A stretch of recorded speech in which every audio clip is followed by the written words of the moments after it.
Buenas tardes, amigos. Muchas gracias por haber venido. Esta tarde tenemos una conferencia que se va a titular El Correo durante la Guerra Civil Española en Ceuta, Melilla y la zona de protectorado español en Marruecos. El estudio de la Guerra Civil Española es complejo por la propia heterogeneidad de los campos de investigación, pues este conflicto bélico alcanzó a toda la población española en todos sus ámbitos de actuación.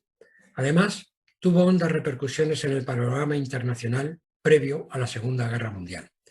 La charla se asoma a la vida cotidiana de la población que vivió aquellos años aciagos a través de una actividad tan sutil, común y necesaria como fue la comunicación epistolar. Así, el campo de estudio será la correspondencia postal, la cual presenta un discurso narrativo propio a través de los distintos signos presenciales que portan cartas, tarjetas y demás objetos postales. Estos signos se convierten en elementos definitorios de aquella realidad política, económica y asistencial. En el norte de África se dieron comportamientos similares a los habidos en los territorios bajo el gobierno del mismo bando enfrentado, en este caso los sublevados contra el gobierno de la República Española. Este espacio geográfico presenta la particularidad de albergar dos territorios soberanos bien diferenciados, con administraciones políticas y postales distintas. Por una parte, España, Ceuta y Melilla, y por otra, la zona de protectorado español en Marruecos, bajo soberanía nominal del sultán de Marruecos, representado por su jalifa en Tetuán, pero que sufrieron los embates de la guerra con la misma intensidad. En el aspecto postal, ambos territorios conformaban un espacio tarifario común en el que los reglamentos y directrices del correo español eran asumidos por el correo jalifiano. No obstante, ambas administraciones postales mantenían su propia autonomía en su actividad emisora de sellos. El ponente, José María Hernández Ramos, es miembro de la Agrupación Filatélica de Ceuta, a cuya junta directiva pertenece, y es miembro también de Afinet. Pertenece también al Instituto de Estudios Ceutíes y es uno de los máximos expertos en todos los temas del norte de África. Coleccionista e investigador de la actividad postal de España en el norte de África, centra sus estudios en la presencia del correo español en Marruecos, en el correo de la antigua zona de protectorado, en la historia postal de las ciudades españolas de Ceuta y Melilla. Los resultados de sus investigaciones han sido expuestos en charlas y conferencias, en publicaciones de las más significativas como son la revista filatélica, RF, y el Eco Filatélico y Numismático. También ha colaborado en los cuadernos del Archivo General de Ceuta. Es autor del estudio de Afinet número 9 titulado La emisión de Marruecos de 1928 y Mariano Bertucci, Correo y Filatelia en el Protectorado Español. Por último, quiero citar su colaboración en el recientemente publicado volumen número 5 del Eco Filatélico y Numismático, con una monografía que titula Ceuta, Melilla y la zona de protectorado español en Marruecos. Este libro, que ha sido editado recientemente por el Eco, reúne todas las conferencias de SOFIMA sobre el tema de la Guerra Civil Española que la pandemia nos dejó llevar adelante. Reúne, como digo, 14 monografías en un único y solo volumen que aquí os enseño. Algún día hablaremos de ellos. También os quería comentar que por la longitud de la charla la haremos en dos partes, siendo la segunda parte la correspondiente al correo aéreo y el correo de campaña y también la ciudad de Tánger. Muchas gracias de nuevo, José María, y cuando quieras empiezas. Pues buenas tardes y en primer lugar agradecer a Sofima la oportunidad que primeramente me dio el año pasado para hacer esta charla, que hoy es virtual, para hacerla de forma presencial y para haber seguido contando conmigo, pues, bueno, para hacer estas microconferencias que realmente de micro tienen pocas por el contenido y por la profundidad con la que se tratan los temas. Yo voy a intentar ajustarme lo más que pueda al tiempo que me han concedido. Lo que sí os pido es disculpas de antemano, porque voy a ir deprisa. Después no tengo ningún problema a la hora de volver y poder analizar alguna pieza en concreto, poder responder a vuestras preguntas, siempre y cuando la respuesta esté al alcance de mis conocimientos. Lo que también quiero comentaros que si bien en un principio esto estaba proyectado o estaba previsto para hacer una proyección sobre una pantalla más grande, he intentado amoldarme a lo que es una pantalla de ordenador. Os pido también disculpas si en un momento me voy a apoyar en textos, porque si en algún momento no hay en textos hablados, que si en algún momento hay alguna pieza con algún detalle que no sea lo suficientemente visible, pues lo intentaré explicar de viva voz y nada más. Con esto, pues agradeceros vuestra presencia. Espero que disfrutéis tanto como he disfrutado yo montándola y como seguro que voy a disfrutar más compartiéndola con vosotros. Esta es la primera diapositiva. Aquí he cometido una pequeña incorrección que me vais a perdonar. Es una fotografía que le tengo especial cariño porque son milicianos que están escribiendo. No vamos a hablar de la República en muy contadas ocasiones porque el territorio que queda afecto, el norte de África, queda afecto al gobierno del ejército sublevado en África y posteriormente el ejército español que se subleva contra la República. Sin más dilación, esto es lo que se encuentra en los ceutíes en la mañana del 18 de julio del 36, cuando compran su periódico, el único que, bueno, no que quizás hubiera otro, no voy a dar ese detalle con... Bueno, es un bando de guerra, aunque pone bando, pero es un bando de guerra que lo firma el que ha sido hasta recién nombrado Francisco Franco Bahamonde, que es el general jefe del ejército de España en África y que se ha sublevado, al igual que otros mandos militares, en la península, en el territorio metropolitano, se han sublevado contra el gobierno de la República. Es un bando sobre todo muy conocido. Solamente quiero incidir en tres artículos. Uno de ellos es el artículo 11, que no aparece reflejado aquí, pero que para mí es esencial, porque determina que el ejército se hace cargo de todo el poder civil. Ya no va a existir ese tipo de poder, todo va a emanar del ejército sublevado, claro está. El artículo 12, que es el celebérrimo que habla del sometimiento a la censura militar, de toda la prensa escrita, de todas las publicaciones, etcétera, etcétera, y de lo que ellos llaman las comunicaciones eléctricas urbanas e interurbanas, que puede verse reflejado aquí en las conversaciones, lo que es la comunicación telefónica, telegráfica, etcétera. Y el que más nos interesa, a mi entender, desde el punto de vista postal, es el artículo, quiero recordar, que es el artículo 14, que de una manera clara dice: ante el bien supremo de la patria quedan en suspenso todas las garantías individuales establecidas en la Constitución republicana, que es del 9 de diciembre del año 1936. Y en ella la Constitución recoge el artículo 32, que garantiza la inviolabilidad de la correspondencia en todas sus formas, a no ser que se dicte un auto judicial en contra. Ya en el periódico esta censura se hace evidente, como podéis ver, sobremarcado. Voy a ver si se ve aquí, ya viene en tipografía, viene visado por la censura militar y hay unos caracteres tipográficos opacos para poder tapar o para poder sustituir lo que serían noticias que no interesaban que salieran publicadas. Vamos a ver esto de la censura, cómo queda reflejado. La censura, se ha hablado mucho de la censura. ¿Qué se censura? Mire, que se censura todo, porque la censura tiene una doble finalidad. La primera es evitar el espionaje, el evitar que se transmitan informaciones de cómo está la situación en la zona nacional y sobre todo movimiento de tropas, fijación de frente, cómo es el movimiento y la marcha de las columnas que se van integrando en los distintos frentes que va a haber y sobre todo para mantener un control de la estabilidad política y social de la retaguardia. Es muy importante que tu retaguardia no sepa qué está sucediendo en el frente atrás, porque el frente es un frente de guerra. Los soldados pueden estar contando la realidad, que es una realidad cruda, es una realidad de muerte, es una realidad de penuria, de calamidades. Y eso produce en la retaguardia, puede producir un soliviantamiento de lo que sería la paz social, que es contenida de una manera muy drástica, de una manera manu militari. De la misma manera, lo que piensa la retaguardia, es decir, más que lo que piensa es el sentimiento que tiene o las informaciones sobre la escasez de alimentación y sobre la represión que ya se está empezando a sufrir de una manera muy directa, tampoco interesa que llegue a los frentes de vanguardia, porque puede producir una seria una profunda rebelión, un levantamiento de los soldados que en muchas ocasiones pues, le ha tocado ir por la quinta a la que están encuadrados. Como he dicho, de todas maneras se va a censurar todo. En un primer momento las cartas van a ir cerradas, pero ante el gran acumulo de cartas, porque al censurar todo, el correo empieza a tener problemas a la hora de poder realizar su actividad.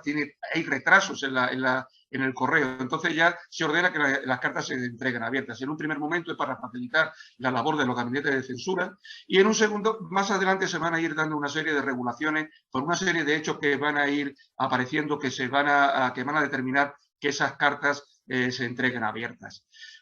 Un aspecto muy importante, además de las cartas, en agosto del 37, el periódico La Dépêche de Toulouse publica una noticia en la que hace referencia que los republicanos están utilizando los reversos de los sellos que aparecen en las cartas para mandar mensajes secretos. Esto cae, no hace falta que caiga en los servicios de información militar nacionalistas. Es un periódico que está publicado. Se hacen eco de ello en la jefatura de censuras militares en este caso no es jefatura, todavía sigue siendo la Secretaría General de Cuartel General, Secretaría del Cuartel General de Generalísimo. En Salamanca se hace eco de ello y entonces manda una comunicación diciendo, señora, a partir de ahora todas las cartas que se vayan a entregar tienen que ir con los sellos desplegados y metidos en su interior para evitar estos mensajes secretos. En Ceuta, ya desde primera, en Ceuta y Melilla, en todas las grandes ciudades, empiezan a funcionar los gabinetes de censura militar. Ya las primeras marcas de censura, parece ser, según Heller, se dan en Melilla en agosto del 36.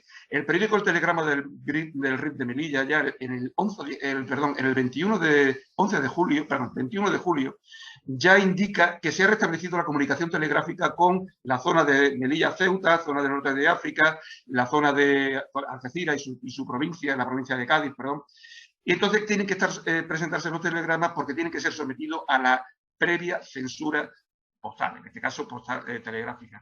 Y la parte de abajo que he traído es una cosa que quiero reflejar. Lo importante de la censura no es que la gente, no es que se vaya a censurar, sino la gente sepa que se está censurando. Sepa que cuando está escribiendo una carta va a tener un ojo detrás de ese momento íntimo que va de comunicación con las personas, con sus hijos, con sus padres, con las personas más allegadas. Desde ese primer momento hay un poderoso ejercicio de autocensura por parte del que escribe, por parte del que emite la comunicación. Y he querido ser un poco más ilustrativo con esto desde el punto de vista filatélico, con estas tres carpetas. Es la misma carpeta, pero son carpetas que se realizan con la primera muestra de la feria de hispano-marroquí, que lleva una colección de sellos que había en ese momento y también se utiliza el primer matasellos. No lo pongo, bueno. Esta es del año 34, entonces lleva en la parte superior derecha lleva el escudo de la República, pero cuando se produce el alzamiento, el propietario se autocensura y, aunque no es un rojo vivo, sí aparece que el violeta, el morado de la bandera republicana ha sido retintado con el color rojo, pero se llega a más. En esta imagen de aquí, que pertenece a la colección, la antigua colección, bueno, sigue siendo la colección Bertucci, que estaba expuesta en el Museo de las Murallas Reales de Ceuta, se cercena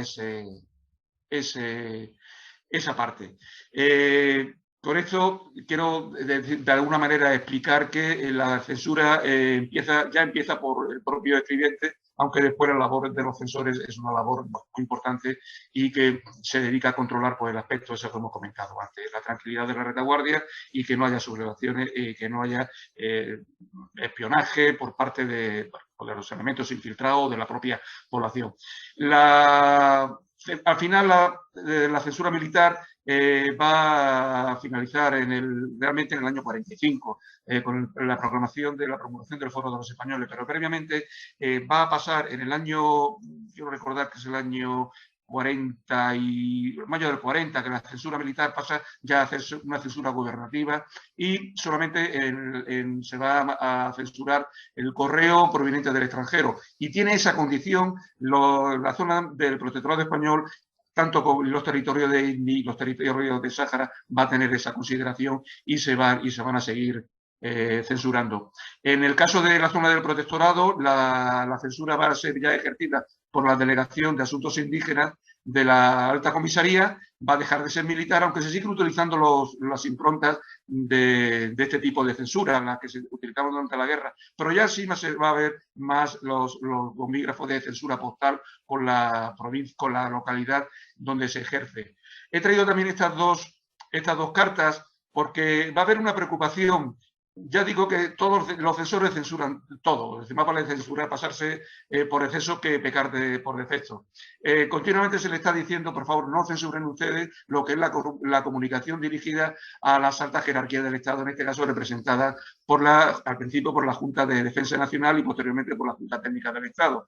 Y entonces vemos cómo, bueno, pues de alguna manera, en algunas veces sí esa instrucción sí se lleva a cabo, sí se respeta, como es en la Carta Izquierda, donde vemos un exento de censura dirigido a la Comisión de Justicia, y en la otra que vemos es una carta que es dirigida a la presidencia de la Junta Técnica, que sí se censura. Diferencia, que una es correspondencia oficial y la otra es una correspondencia particular. Pero la norma, la instrucción, no hace distinción en la procedencia del origen de la carta, sino en el destino, es decir, todo lo que se destine a los miembros de la Junta de Gobierno. La siguiente, que nos vamos a encontrar son con los sellos que en la época le llamaban sellos conmemorativos. No sé si es la palabra más correcta. En todo caso, siempre se ha hablado de las habilitaciones locales patrióticas, que ya tenemos un primer antecedente en lo que sucedió con la habilitación de los sellos de la monarquía de Alfonso XIII con la proclamación de la República. En este caso, la parte de la izquierda es oficial, la hace Correo, la hace realmente la Fábrica Nacional de Moneda y Timbre sobre todos los sellos, y la de la derecha es la particular, quiero recordar, que es la de Tolosa. ¿Qué pasa? Cuando, de alguna manera, la gente quiere expresar, es decir, el sello se convierte como un elemento de propaganda, siempre lo ha sido, y en caso de conflictos más.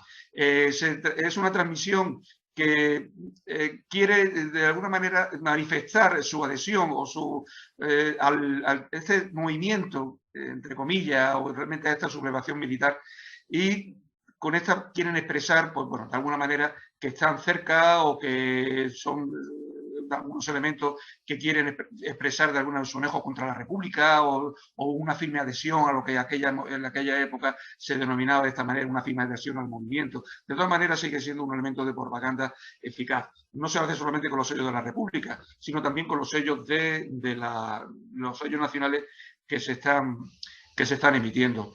Arriba tenemos el sello de Antequera, es importante porque Antequera se toma en el 12 de agosto del 36 y se libera un núcleo importante ferroviario que es Bobadilla. Cuando el estallido de la República, en Bobadilla se quedan parados una remesa de sellos que iba destinado a Melilla, que eran sellos con la imagen de Pablo Iglesias. Y hasta que no se libera Antequera, no se va a liberar también todo el corredor ferroviario que va desde Bobadilla hasta Algeciras.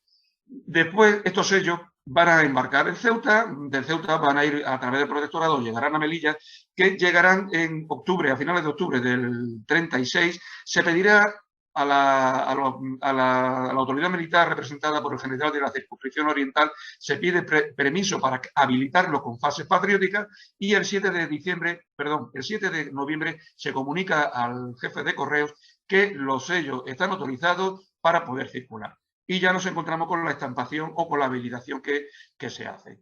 Tiene una particularidad que algunos de los sellos pues presentan la ausencia de guión entre el mes y el año.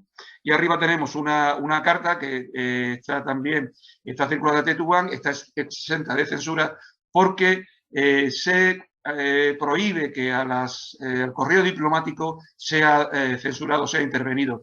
No obstante, eso sí se va a mantener por regla general con las naciones, entre comillas, que se llaman amigas, que después, posteriormente, de alguna manera, irán reconociendo al gobierno sublevado, al gobierno de Burgos, pero en otras ocasiones, en estas, a las que no secundan con él o no lo tienen reconocido, pues en ocasiones veremos ya, no sé si hay alguna carta, veremos que se le aplica la censura.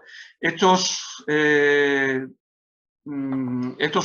sellos habilitados, va a haber una reorganización, una reordenación, porque esto va a ser un batiburrillo. Aquí cada uno va a hacer lo que quiera, esto va a ser un pandemonio, sobre todo cuando intervienen muchos elementos que son elementos comerciales.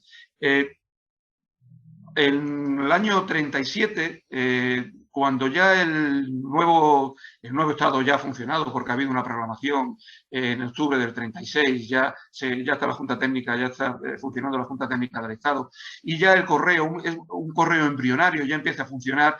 Hay la primera disposición es que se emitan sellos, que son sellos propios, que son sellos que llevan elementos propios de lo que es la iconografía del nuevo Estado, para cambiarlo por aquellos sellos republicanos que de los que de alguna manera se les quiere dejar de lado.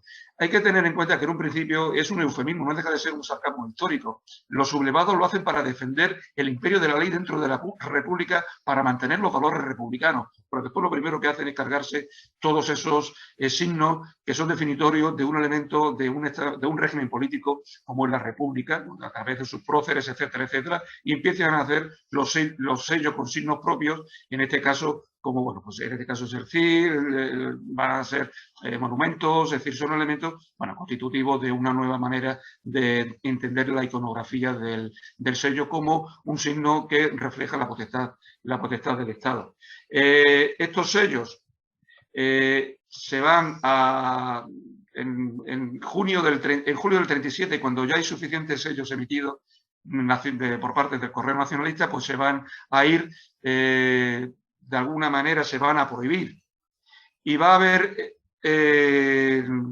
los sellos republicanos en concreto, porque se prohíbe ese tipo de sellos. Estos sellos, en principio, dejan de funcionar, igual que se va a, ya lo veremos más adelante, se va a dar a los sellos benéficos, también habla de los sellos benéficos que tendrán que ir en el reverso, se van a prohibir otra serie de sellos. En principio nos vamos a quedar con que estos sellos van a dejar de ser van a dejar de funcionar los republicanos en julio del 37, en principio. En cambio, los sellos que sí van a permanecer son las habilitaciones sobre sellos nacionalistas, y el apartado cuarto de una orden posterior que veremos, pues lo mandará, hablará sobre el tema.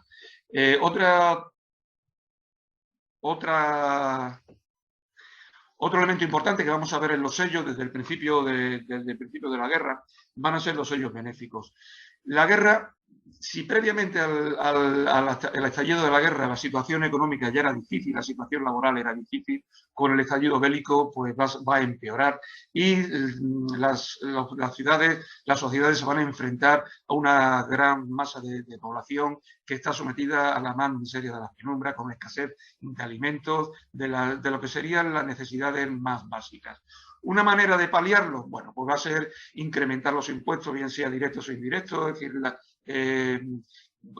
tasar determinados bienes, determinados servicios, y para ello se va a pensar en una serie de sellos. Ante todo se hacía con sellos. ¿Quién nos recuerda aquellas pólizas que todo nuestra vida cotidiana pues había que estar poniendo sobre todo tipo de documentos, etcétera? Bien, pues la manera de recaudar estos impuestos, estas tasas, no dejan de ser como una especie de tasas parafiscales, va a ser a través de sellos. Los primeros sellos que se van a utilizar van a estar autorizados por el general Queipo de Llano, por Gonzalo Queipo de Llano, que gobernaba con un vasto poder, como si fuera un virrey, sobre todo lo que era la segunda división orgánica, que cogía todo lo que es la zona de Andalucía, incluida la zona, y también incluía la provincia de Badajoz. Se va a autorizar primeramente a Sevilla, al Ayuntamiento de Sevilla, pero el Ayuntamiento de Cádiz le va a ganar la mano, entre comillas, y va a ser en agosto del 36 cuando emita el primer sello benéfico que pasa a favor de los comedores municipales. En el protectorado, en un principio, la obra enciclopédica de Martín Espina no contempla el sello de Melilla, lo da como si no existiera. Pero en Melilla se va a emitir un sello el 11 de noviembre del 36. Había una junta local contra el paro forzoso que previamente en junio se había constituido antes de la República, pero que con la necesidad acuciante de obtener recursos económicos, en noviembre del 36, el general de la circunscripción va a dar un bando en el que esos sellos se van a hacer obligatorios. Ahí tienen ustedes los hechos tributarios más importantes y entre ellos la correspondencia postal y telegráfica, una con 5 y otra con 10 céntimos. Estos sellos van a ser obligatorios. En la mayor parte de las poblaciones españolas van a ser sellos voluntarios, tipo, por ejemplo, de los que conocemos como Cruzada contra el Frío, unos que son más genéricos, unos que han sido emitidos por sociedades, benéficos sociales, o bien asociadas a la Falange, bien asociadas al Requeté, hoy el auxilio de invierno de Mercader, Bachiller, que van a ser voluntarios. Estos no, estos van a ser obligatorios. Un caso muy curioso va a ser el de Ceuta. Ceuta va a emitir su sello obligatorio cuando finaliza la guerra, que va a ser, como tenemos ahí el reglamento del Proceuta, va a ser en marzo, bueno, ya casi finalizada la guerra, en marzo del 39. El fin de estos sellos, después de mucha legislación que va a haber al respecto, que podremos ver, es el 31 de diciembre del 45, porque cuando termina la guerra en el año 40, los sellos que no han sido autorizados realmente se le da un plazo y aquellos que no se van a anular. La legislación del 25 de noviembre, estos sellos van a pasar obligatoriamente al reverso, y esa es la legislación que antes veíamos, que el apartado cuarto va a posibilitar la existencia de los sellos, esos sellos habilitados patrióticos, va a posibilitar siempre y cuando estén autorizados. En principio serían los sellos del Correo Nacionalista con las habilitaciones. Posteriormente, como hemos dicho, estos van a ser voluntarios. Posteriormente, vamos a ver, tenemos los mismos sellos benéficos que se van a dar en el protectorado. Aquí quiero incidir en una cosa curiosa.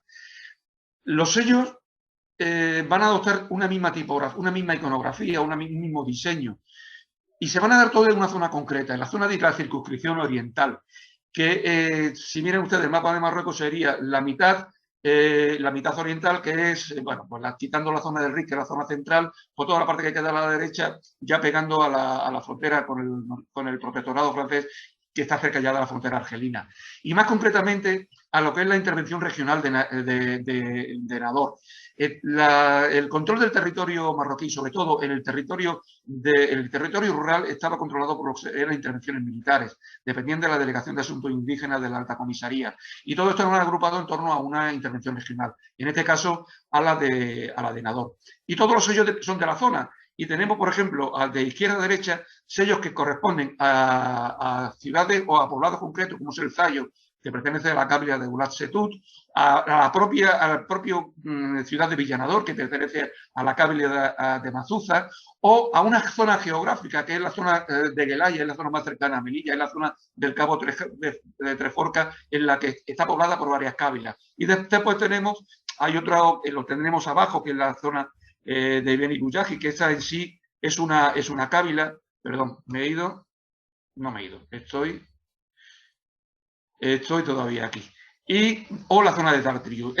Son sellos voluntarios. En la zona occidental, que es la zona de Tetuán, Larache, Arfila, no conocemos ningún sello de este tipo, porque sí es cierto que se va a utilizar de una manera esporádica los sellos que sí se está utilizando como en otros lugares de España, los sellos de asistencia social. Los más conocidos son estos dos de Tetuán, también hay otro de Villa Sanjurjo, pero como ya les digo, en la zona del protectorado, estos son los que tenemos. Hay un sello especial, que es el sello que también es un sello benéfico, pero es un sello que es la propia delegación, es la propia alta comisaría, el propio Correo Jalisciano, quien va a tomar las riendas de esta emisión. Es el célebre conocido como la sobretasa obligatoria pro mutilados. El ejército de África está integrado mayormente por soldados marroquíes, que ha habido una leva, es decir, ha habido un reclutamiento casi forzoso en algunos casos, y sobre todo con la anuencia pues, de los jefes de cábila, de los jefes de la zona de los poblados, etcétera. Todo muy bien orquestado precisamente por la Alta Comisaría de España en Marruecos, a través del teniente coronel Beigbeder, que era el alto comisario en la época, en una de las épocas de mayor afluencia de estas fuerzas. Cuando vuelven de la guerra, aquellos heridos, mutilados, que no están aptos para el ejercicio de trabajos civiles, pues hay que, de alguna manera, como pasa con todas estas personas, hay que dotarlas de una serie de recursos económicos, bueno, pues para que puedan hacer su vida de la manera más digna posible. Para obtener los recursos también necesarios y recursos económicos para poder mantener este tipo de prestación, pues también, como pasa con los sellos locales que hemos visto anteriormente, se va a tasar una serie de bienes y servicios. Pero no van a ser con los 5 céntimos celebérrimos, no, esto va a ser con 10 céntimos, se va a doblar la cuantía. Va a tener la particularidad, van a ser diseñados por Mariano Bertucci, que es quien viene diseñando todos los sellos propios del protectorado desde la emisión del año 28, y va a diseñarlos todos hasta el año 55 en que muere, que va a ser la última de sus emisiones, la última de sus diseños. Este caso concreto muestra un especial interés porque es la primera vez que se va a utilizar la figura del general Franco, que ya en esa época estaba ostentando la jefatura del Estado. Es la primera vez que se va a filatelizar y tiene una doble significación. Es la asunción del sello como un elemento de poder, como es un elemento propagandístico que refleja el poder, en este caso de Franco, como la alta autoridad del Estado, como se da, por ejemplo, en los regímenes monárquicos, que es el sello refleja la monarquía, o los sellos republicanos, o los sellos, o los regímenes dictatoriales que representan signos propios o a determinados personajes que ostentan el poder. En este caso, pues Franco va a ser la primera vez que se filatelice. Es un caso curioso porque en todos los sellos, todos los diseños de Bertucci aparece el nombre de Bertucci en el diseño. En este caso no va a aparecer. Es como si no se le quisiera que a Franco nadie le hiciera sombra en ese sello. Y también es un hecho curioso porque es un sello que se hace en el protectorado. En principio se recauda para funciones sociales del protectorado, pero es un hecho que mayoritariamente va a circular en España, que es donde mayormente va la correspondencia, y en el extranjero. Es una proyección del poder, es una proyección de la nueva figura del Estado nacionalista o del nuevo Estado que va emergiendo, que se va constituyendo de una manera enfrentada al otro Estado enfrente que tiene enfrente, que es el republicano, porque no hay homos entre ninguno de los dos. Uno quiere aniquilar al otro para que solamente haya uno gobernado en España. Como ya digo, después tiene entre comillas, es una función salvífica, porque hacia la población indígena lo que va, perdón por la expresión, porque es la expresión que se utilizaba en la época, hacia la población marroquí, lo que de alguna manera denota en las cartas cuando ven esta figura es que este señor es el que está consiguiendo recursos económicos para nosotros, que hemos estado luchando bajo sus órdenes, venimos ahora y necesitamos esos recursos de alguna manera para vivir de una manera, como he dicho, una manera digna.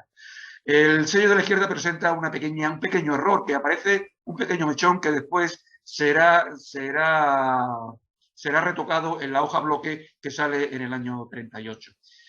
Hablaremos después, pero quiero que se fijen en la fecha de la misión, 1 de octubre del año 37, justo un año después en que se nombra a Franco precisamente en jefe del Estado, que fue el 1 de octubre del año 1936.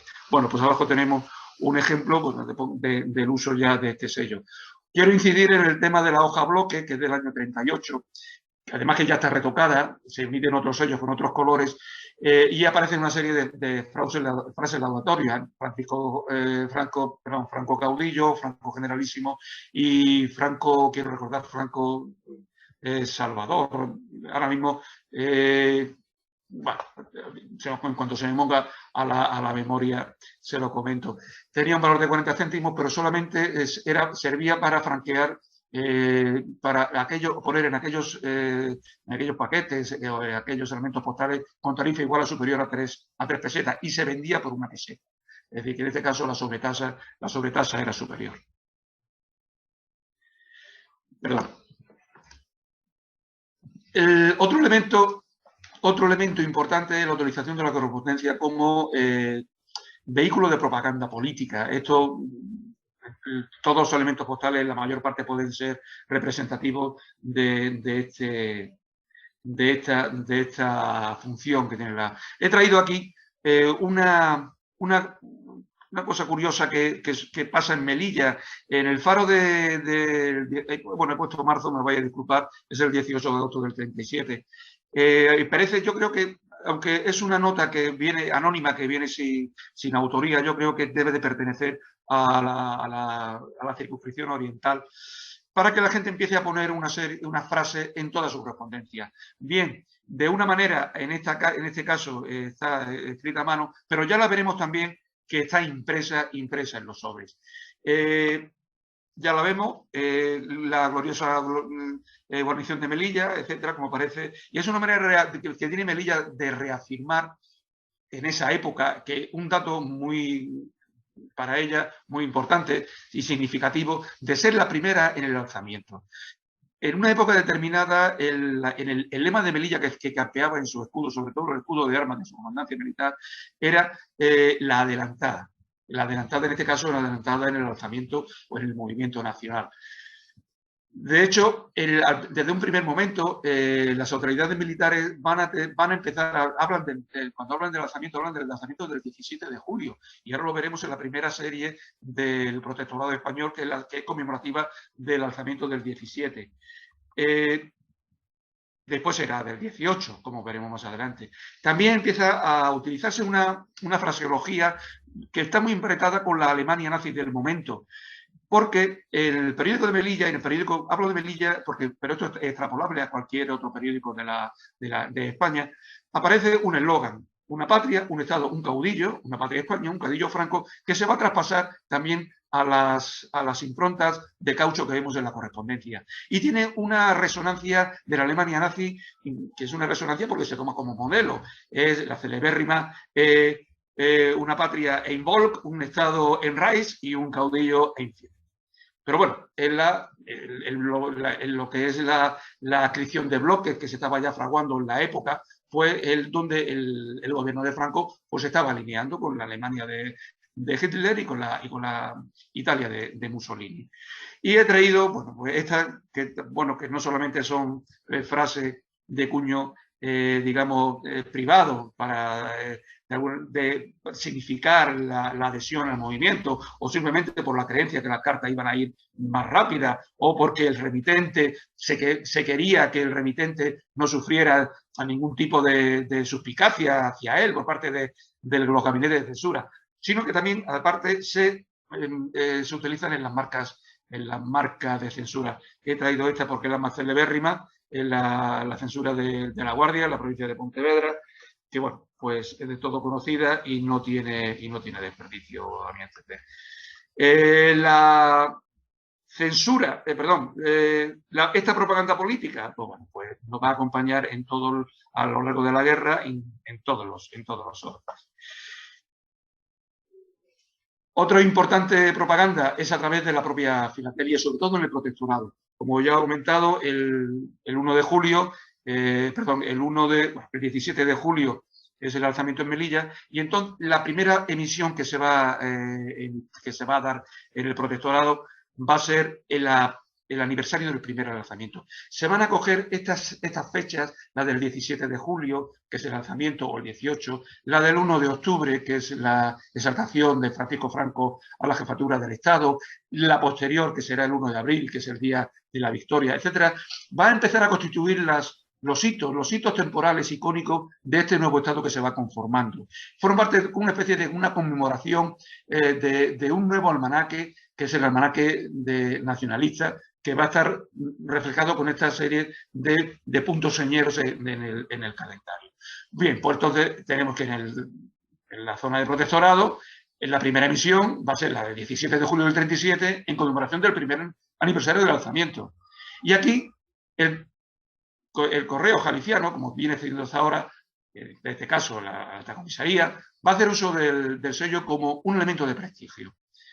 Va a poner como la carne, como se suele decir, la carne en el asador, va a querer el mejor producto para que tenga la mejor venta y para dar una imagen al exterior, incluso una imagen a la, entre comillas, metrópoli, la metrópoli que ejerce la protección, una imagen de el correo protegido que está haciendo, fabricando unos sellos con una mejor estampación y un mejor diseño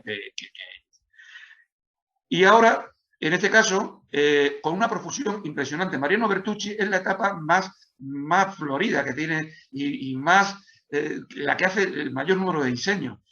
Se coge esta fecha icónica del 17 de julio. Pues bueno, por el Correo Jalisciano y Mariano Bertucci va a hacer 17 sellos con 17 colores distintos, 17 diseños distintos para conmemorar este 17 de julio, porque la fecha es el 17 del 7 a las 17. El 17 de julio, que es el 7, a las 17, que se supone que los hechos que desencadenaron el conflicto fue, bueno, pues fue la Comisión del Límite del edificio, la Comisión del Límite de Melilla, fue bueno, pues un intento por parte de la policía de hacer una requisa de armas porque al parecer pues allí había un depósito que no estaba controlado y había una especie de complot.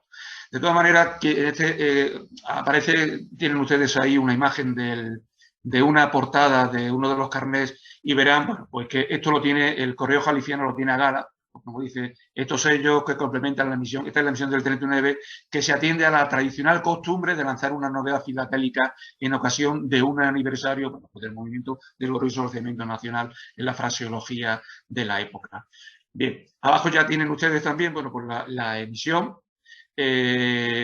Está dedicada a los elementos constitutivos del Ejército de África y a las milicias armadas que le ayudan, porque tenemos, por ejemplo, el sello, que es el sello, quiero recordar, de 10 céntimos, en el que aparece el miembro de la milicia de Falange Española, que también está ayudando a las fuerzas sublevadas.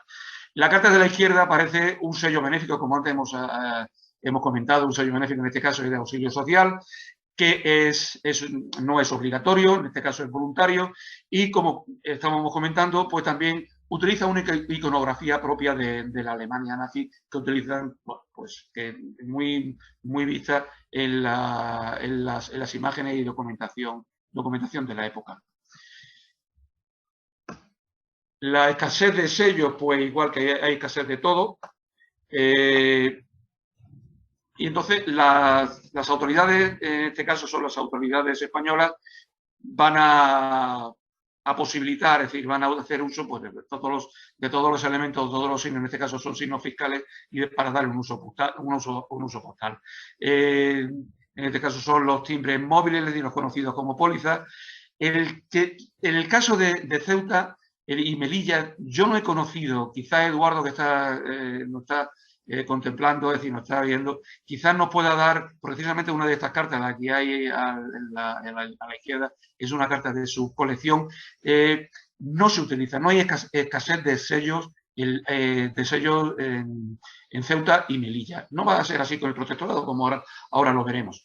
Estos sellos, pues como igual que en toda España, pues van a tener un uso pues hasta que se haya producido suficientes signos propios o sellos propios el Correo Nacionalista, y a partir del 21 de julio del 37 pues van a ser prohibidos, se va a dar un periodo de canje que en un principio va a ser hasta el 1 de agosto, pero en el caso de Ceuta, me imagino que igual en el caso de toda la España metropolitana, como así, porque bien aparece la información del Faro de Ceuta, pues se va a dar, pues quiero recordar que es hasta el 25 de agosto el periodo de canje. Bien. La escasez realmente, pues la van a tener en el protectorado.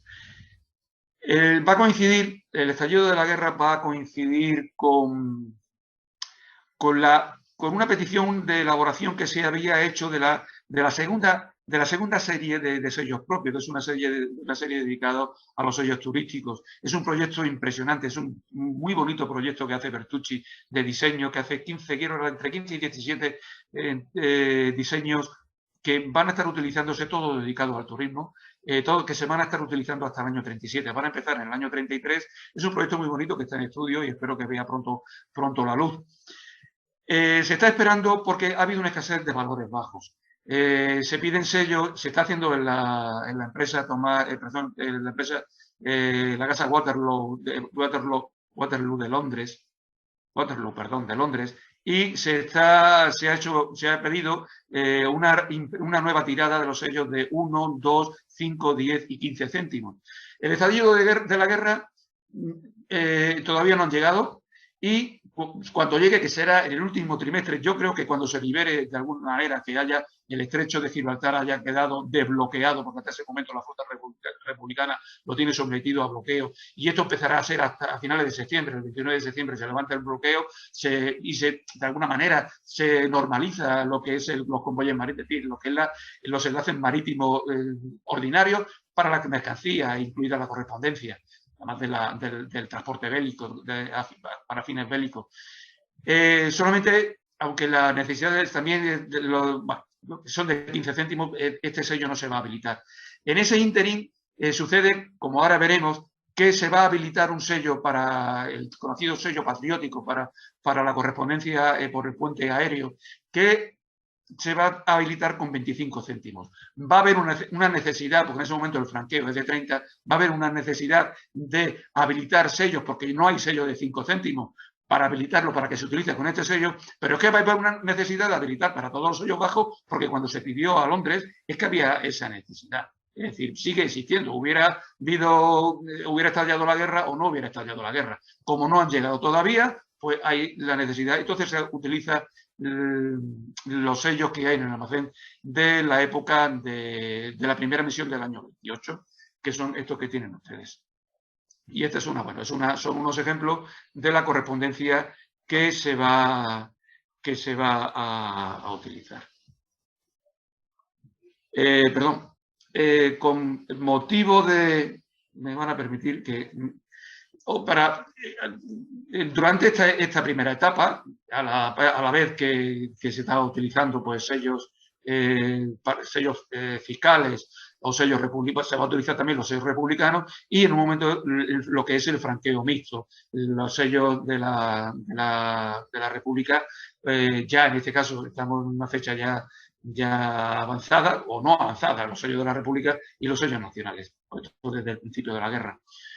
Conforme vayan aumentándose las tiradas, pues se van a ir canjeando. En julio van a desaparecer los sellos republicanos y poco a poco pues se va a ir normalizando lo que es las emisiones nacionales o nacionalistas y se va a ir utilizando, bueno, pues sellos, solamente ya veremos los sellos nacionales. Le traigo aquí unas cartas, aquí tenemos otro ejemplo de auxilio de invierno, la carta en este caso es voluntario, mientras que la carta de abajo que aparece con los sellos de Melilla, pues en este caso las cartas son obligatorias. Le he traído un pequeño que quizás no se vea mucho, pero yo se lo voy a leer, que es en cuanto al uso de la correspondencia, el uso de los sellos, viene a decir, para tantos niños desvalidos comprar sellos del auxilio de invierno, aunque no fuera obligatorio, pero había campañas para su utilización, porque al fin y al cabo con ellos se obtenía un beneficio con los que afrontar pues, las muchas necesidades que tenían este tipo de instituciones. Bien, lo primero que aparece dentro de lo que es el panorama bélico es la ruptura de las comunicaciones, porque aunque si bien el 18 de agosto se consigue la flota, en ese momento la flota republicana, al mando de quien fuera, de las autoridades marítimas, de momento no se han decantado, o si lo fueran, no lo han dicho, consiguen llevar las primeras unidades militares al puerto de Algeciras. La marinería rápidamente se da cuenta de lo que está sucediendo. Entonces toman esas unidades navales que están en el estrecho y en ese momento ya empieza el bloqueo. No se va a poder trasladar más elementos del ejército de África y se va a tener que hacer a través de los pocos aviones con los que se cuenta, que son 3 Fokker F-7 y un hidroavión que está en Cádiz. y van a empezar el puente aéreo desde el aeropuerto de Sani Ramel, que está en Tetuán, hasta el aeropuerto de Tablada en Sevilla, llevando unidades del Ejército de África en apoyo de aquellas unidades, de aquellas guarniciones que se han sublevado, como es el caso de Sevilla, como es el caso de Cádiz, el caso de Algeciras, o posterior, como estuvo explicando muy bien el otro día Vicente Balshauli, a través del corredor de Granada, llevarle refuerzos a la guarnición de Granada. Después, con el apoyo ya directo de Alemania y también de Italia, en Alemania en este caso, porque aporta un elemento principal, como son 20 unidades de transporte Junker, que van a estar escoltadas por los cazas, por los Heinkel, y después también los bombarderos de los Saboya, que aportan quiero recordar que son 8 bombarderos, 9 bombarderos que apoyan los italianos, pues lo que es el puente aéreo militar va a tener ya una verdadera importancia. Hay un hecho concreto, un hecho muy efímero en todo este bloqueo, que es el celebérrimo convoy de la Victoria que se va a hacer el 5 de agosto y que, por circunstancias ajenas, que no son circunstancias de la guerra, es un hecho muy concreto, se va a conseguir transportar a Algeciras importantes unidades del Ejército de África, que eran 1.200 legionarios, un tabor, 2 tabores de regulares, camiones de campaña, obuses, etcétera, etcétera. A la par, tenemos un problema en toda España. Como hemos dicho, hay una gran penuria y hay una gran necesidad de recursos económicos. Se van a empezar a montar una serie de cuestaciones para todo, pero lo más importante es, por ejemplo, el Banco de España ha quedado en zona republicana. El Estado nacionalista, el nuevo Estado, va a necesitar una base de oro para poder emitir billetes. Y entonces se va a abrir una suscripción para atender los gastos, para una especial en oro y metales preciosos, para fortalecer lo que se llama el encaje del Banco de España, sobre el cual va a poder emitirlos o va a obtener el refuerzo, la garantía para poder emitir billetes propios. Se va también a hacer cuestaciones sobre todo para atender los gastos que origina el alzamiento nacional. Y una muy importante va a ser utilizar este puente aéreo del que hemos hablado para poder transportar la correspondencia. Y no solamente en concreto el puente aéreo, sino la correspondencia en general que se utilice en el protectorado. Más que en el protectorado en el norte de África. Entonces se va a emitir este sello, el conocido que como el sello patriótico, que es la salida del Jalifa, de la oración del viernes, que es un sello emitido en el año 34. Va a ser obligatorio, va a ser un sello que va a ser voluntario, ojo, va a ser voluntario en la zona, en el corredor terrestre, digamos, del norte de África. Y aquí hay la salvedad que ya es una orden que emana de la alta comisaría y que va a afectar también a las ciudades de Ceuta y Melilla, que en principio no están bajo su potestad. Pero sí está, como comentaba en un principio, todo el poder civil ha pasado en manos de los militares. La máxima autoridad, que son los militares en la zona del norte de África, pues también es el mismo Ejército de África, o las fuerzas militares de Marruecos también van a afectar en este sentido a las ciudades de Ceuta y Melilla. Entonces, es un sello que de 0,25 por valor postal más 2 pesetas sobre tasa, que se va a poder utilizar como es un acto voluntario, pero de apoyo al movimiento. Se va a utilizar en esta zona solamente por los 25 céntimos y va a necesitar ese 5 céntimos blindado, como he visto anteriormente. Pero tiene también una particularidad, que si se le quiere dar a esa correspondencia, sobre todo dirigida a España y al extranjero vía Lisboa, se le quiere dar urgencia de transporte, se va a tener que utilizar ese sello por su valor íntegro de 2,25, como si fuera una sobretasa postal o un sello patriótico, como quieran ustedes llamarlo. Es decir, que además de los 30 céntimos propios de correo ordinario, se va a tener que poner ese sello. Es el caso que tenemos en esta carta, es una carta que lleva de doble escalón, quiero recordar, que lleva casi un tercer escalón, porque esos 80 céntimos son 30 más 25, más el siguiente, y que va dirigida a Sevilla, y que después lleva el sello patriótico por su importe íntegro de 2,25. Hemos visto que, como pone arriba, el transporte empieza el 20 de julio, empieza el transporte, el puente aéreo, y termina el 23 de octubre. Ya se ha liberado el estrecho porque la flota republicana lo ha abandonado, está en otros quehaceres en el frente norte, en el Cantábrico, etcétera. Vamos a ver. Esta es otra imagen que quiero. Es otra imagen. Aquí ven ustedes más o menos. Y aquí traigo a colación un caso curioso, una cuestión curiosa, que no hay reciprocidad en la correspondencia transportada por el puente aéreo.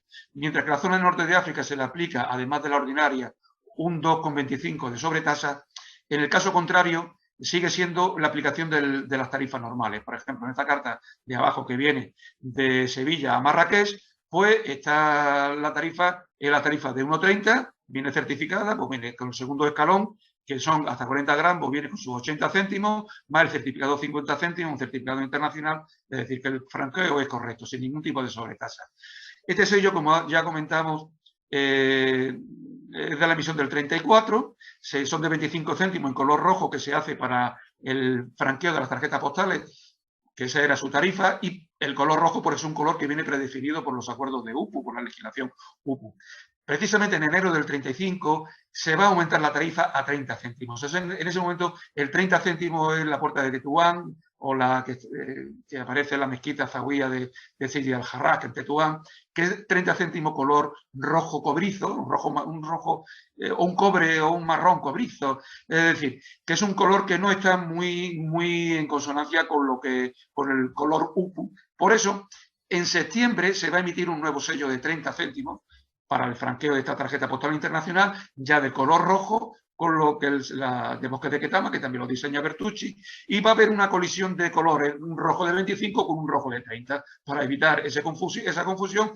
El sello de la salida del Jalifa, de la salida de la oración, pues va a ser retirado de la circulación en septiembre de 1935 y va a pasar a los almacenes. Este sello es el que va a estar disponible, se va a retirar más de la emisión. La emisión son 400.000 ejemplares en 8.000 pliegos de la serie J, del 1 al 8.000, y más de la mitad van a ir a los almacenes. El 18 de julio, cuando tienen necesidad de un sello para hacer una habilitación patriótica, echan mano de este sello y va a tener una habilitación. Esto ya son informaciones filatélicas para los filatélicos, es decir, la estampación. Antes hemos visto el sello, si me permiten, voy a volver, verán que está sobremarcado amarillo, el 1 está invertido, va a tener una pequeña deficiencia, va a ver que alguna que otro, en algún otro el guión no va a aparecer. Bueno, las habilitaciones van a ser negro, y eso se ha comprobado en los estudios que están llevando a cabo varios investigadores postales, pues en la horquilla que va en el intervalo de numeraciones del 3.000 a 4.000, y se aprecia las numeraciones, a partir de las numeraciones 7.000, se aprecia también la estampación en azul, aunque hay alguna estampación también en la horquilla anterior. Respecto de este sello, solamente decirles que, bueno, pues que va a dejar de ser obligatorio, porque ya el puente aéreo ya deja de funcionar. Pues si el puente aéreo deja de funcionar sobre mitad de octubre, que calculo sobre el día 20, más o menos, 20-21, el sello va a dejar de ser, o el propio día 23, porque no tiene objeto, deja de ser obligatorio el día 23 este sello, es decir, ya el puente aéreo no está funcionando. Finalmente, todo lo que quede, aunque no se funcione, es decir, hay continuos anuncios en la prensa en la que se insta a la población a que utilice el sello, porque es una manera de favorecer el alzamiento, de mostrar su fervor patriótico y de alguna manera de que la correspondencia, bueno, no es que vaya a tener una mayor celeridad en su transporte, pero de alguna manera es la manera de colaborar y que los demás sepan que tú estás colaborando, porque aquí después tenemos cuando hablamos de la autocensura en la escritura, después tenemos esa autocensura del que dirán, como se suele decir. Y un aspecto muy importante es este tema que se restablece, además de la franquicia que veremos después, se restablecen los envíos militares de los paquetes para hacer llegar los artículos de más necesidad a los soldados que están en el frente. Son artículos que no se encuentran sobre todo en la zona de vanguardia y que los familiares, si ha llegado, le hacen llegar. Esto se restablece porque este sitio se estableció precisamente también en un momento bélico, que fue la de los Rotas de Anual. En este año se cumple su centenario y hubo que mandar muchos miles de soldados españoles a Marruecos. Estamos hablando de las campañas de Marruecos, y entonces se establece este tipo de envío. Lo bueno que tiene es que tenía unas tarifas muy reducidas, eran 50 céntimos, que son los mismos 50 céntimos que va a haber ahora. Esta es un frontal que traigo, es momentos previos, porque los envíos militares se establecen en octubre, a partir del 20 y tantos de octubre, el 13 de octubre es el restablecimiento. Y es anterior, este paquete que se envía precisamente a la unidad, a la columna que ha liberado Antequera, la columna de Varela, a un miembro, es un soldado de los regulares, se le manda hacia allá. Tiene la tarifa de paquete postal, que es una tarifa de 2,50, que es la tarifa del paquete, pero es que además está con el sello patriótico. En principio, este sello, este paquete fue transportado por vía aérea, fue transportado por el puente aéreo. ¿No? Quiero decir, al principio, porque es que no se aprecia bien la fecha, pero si es anterior al 13 de 10, que es cuando se establece el envío militar con franquía de 50 céntimos, necesariamente tuvo que ser transportado por correo por el puente aéreo. Y la situación es de verdadera preocupación y de verdadero dramatismo. Todo se hace a través de la Cruz Roja, del Comité Internacional de la Cruz Roja, a través de las fichas de solicitud de información. No solamente va a ser a través de la Cruz Roja, que es una institución internacional universal ampliamente reconocida, va a haber encaminamientos privados a través de buzones neutrales, etcétera, etcétera. Después, posteriormente, vemos un encaminamiento o un transporte clandestino a través de Falange de Marruecos, ya la veremos. En este caso traigo es una ficha. La manera de realizar este tipo de encaminamiento es bien sencilla. Se escribe una ficha que está distribuida por los comités, en un principio de la guerra, son las delegaciones del Comité Internacional de la Cruz Roja. Viene a través de las delegaciones propias que mantiene en España, viene a través de la Cruz Roja, de la propia Cruz Roja española. Son fichas de solicitud como las que estamos viendo. Se entregan en un principio a la delegación, sería la delegación del Comité Internacional de la Cruz Roja en Sevilla, que es la que recoge todas las fichas de la zona sur de España, que es Andalucía, incluyendo Badajoz, y de la zona norte de Marruecos, y Protectorado, Ceuta y Melilla. Se entrega al Comité de la Cruz Roja en Ginebra, y esta a su vez pues, lo que hace es remitirlas a las delegaciones en la España republicana. Estas que traigo a colación son de diciembre del 32 y enero del 39, son personales de un buen amigo nuestro, de Julián Garrote, de su familia. Le agradezco aquí personalmente la deferencia que ha tenido en dejármela. Y muchas gracias, Julián, si me estás viendo. Esto se publicaba, al menos en el Faro. Sí tengo recogida que aquellas fichas que no se podían entregar en Ceuta se publicaban en prensa para aquellas personas, porque no se podían entregar, estaban ilocalizados los destinatarios, por si alguna persona supiera de su paradero, pues que pudiera dar información para hacérsela llegar. Otra cuestión importante va a ser el estampillado de billetes.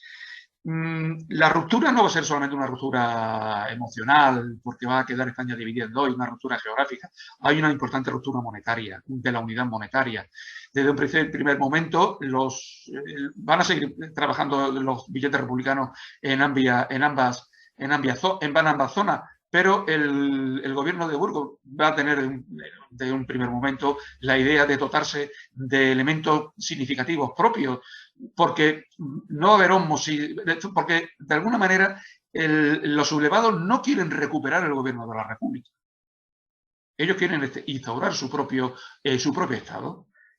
No hay un compromiso ya latente ni presente por decir, señores, nosotros queremos defender el imperio de la ley dentro de la República, como veíamos en el bando de guerra. Ellos quieren suplantar, es decir, sustituir un régimen republicano por un régimen, en principio, que va a ser personalista, pero después, bueno, tiene todas las fases, de un régimen fascista al uso del régimen de Mussolini, bueno, en este caso personalizado por el general Franco y todo el movimiento político que subyace alrededor de él, a través de Falange, etcétera, y demás organizaciones políticas.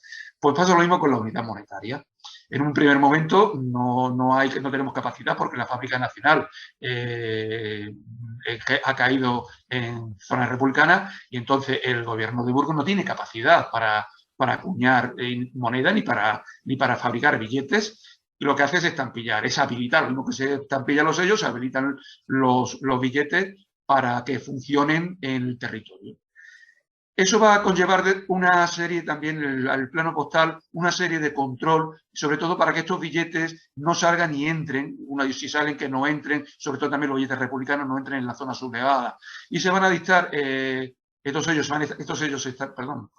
billetes se estampillan en el 11 de noviembre y el 17 de noviembre del 36 va a salir unas instrucciones para que toda la correspondencia del extranjero entrante sea abierta y se fiscalice, porque se está fiscalizando. Es una función más que se le da a los gabinetes censores. Fiscalizar, no solamente censurar el texto y la información, sino fiscalizar la correspondencia por si hay algún elemento financiero que se quiera meter o quiera salirse. Eso es con la correspondencia entrante, sobre todo la correspondencia certificada, que es un principio a la que hace alusión el decreto o las instrucciones del 17 de noviembre. En el caso de la saliente, pues hay que entregar la correspondencia, los sellos, perdón, la correspondencia hay que entregarla abierta. ¿Qué pasa? Que ya al menos de una manera, no sé si podría decir obligatoria, porque estas cosas después los periódicos están continuamente recordando, desde que se ha abierto, desde que ha caído Irún, manos nacionalistas y se abre la estafeta internacional de Irún en el 2 de noviembre y ya se abre ese corredor para la correspondencia, para el encaminamiento de la correspondencia internacional hacia el norte de Europa a través de Francia, se obliga a que precisamente la correspondencia internacional se entregue abierta para evitar la evasión de divisas y para tener sobre todo un mayor control. De todas maneras, ya se estaba obligando a que se entregara precisamente para que hubiera una mayor agilidad en el tratamiento de la correspondencia en el ejercicio censor de la misma. Nos encontramos que la marca latente de que se está fiscalizando van a ser estos sellos que aparecen de no contiene billetes, firmado por el censor que ha ejercido esa fiscalización. También lleva implícito un mensaje claro a la población cuando se recibe: no metas billetes porque te lo vamos a buscar, te lo vamos a encontrar. Y te vas a quedar sin él. Y no solamente eso, sino que como está prohibido, puedes incurrir en delitos más graves. También, ya como anécdota, pero una anécdota que no tiene nada, porque al final nada anecdótico, porque fue dramática, se entabla una lucha monetaria también a través de los billetes, porque se va a utilizar por parte de la República, se va a hacer estampillas falsas y se va a introducir billetes estampillados en el extranjero para aumentar esa masa monetaria y para que sea exigible la reserva de oro necesaria para poder hacer frente a esos billetes estampillados. Por eso las autoridades monetarias nacionalistas, el interés que tienen que no entren esos billetes estampillados en España. Y por otra parte, el bando nacionalista va a utilizar los billetes que se vayan incautando en las poblaciones, entre comillas, liberadas, esos billetes republicanos para poder después mantener a la quinta columna de Madrid y otras poblaciones, financiando precisamente con la introducción de estos billetes en la retaguardia republicana.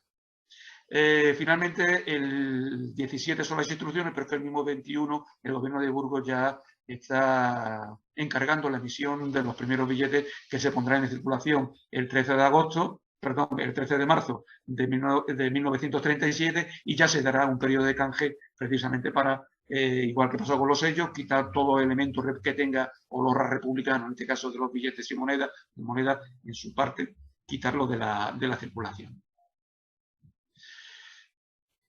Un aspecto ya metido ya un poco más en la guerra es la restitución del correo aéreo. Con la irrupción de la guerra, los cielos se vuelven inseguros, los cielos de España se vuelven inseguros y toda la aviación comercial pues desaparece. aparte del puente aéreo que se monta, que bueno, pues es un paso importante, sobre todo para dar salida a la correspondencia del protectorado, salida y entrada. De momento, los sublevados van a contar, a través del corredor portugués, van a contar pues, con la escala que la Lufthansa tiene en Lisboa en sus comunicaciones aéreas con Sudamérica.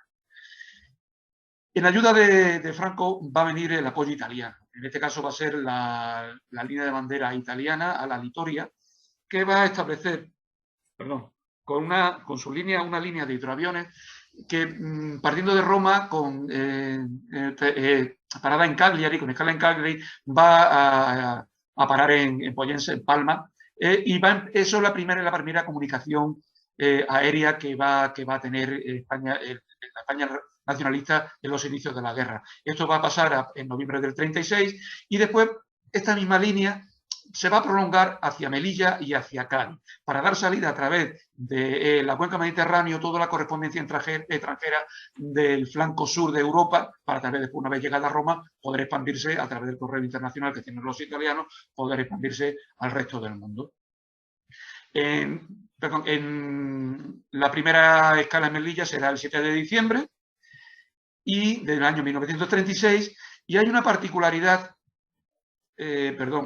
sí, estamos hay una particularidad en cuanto a las tarifas. Está puesto el anuncio de la Administración Postal. Se le da plena libertad a las autoridades locales para que negocien con esta compañía aérea, negocien las propias tarifas, porque cada tarifa va a depender de la escala de origen. En este caso, en Melilla, es un caso anecdótico, pero bueno, la correspondencia ordinaria era 30 céntimos y establecen que el sobreporte aéreo va a ser el mismo importe del correo ordinario, en este caso otros 30 céntimos. Es decir, si usted manda una carta de Melilla a Palma, le cuesta 30 más 30, 60. Pero no pasa al contrario en Palma de Mallorca. En Palma de Mallorca el sobreporte, la sobretasa, se establece en 75 céntimos. Es decir, que si ese pariente, ese familiar de ese melillense que está en Palma y quiere corresponder con él, pues en vez de esos 60 va a tener que pagar 30 de correo ordinario y 75 de sobretasa aérea. Es decir, un 1,05, 1,5 céntimos de franqueo. Es decir, no hay paridad, no hay correspondencia tarifaria.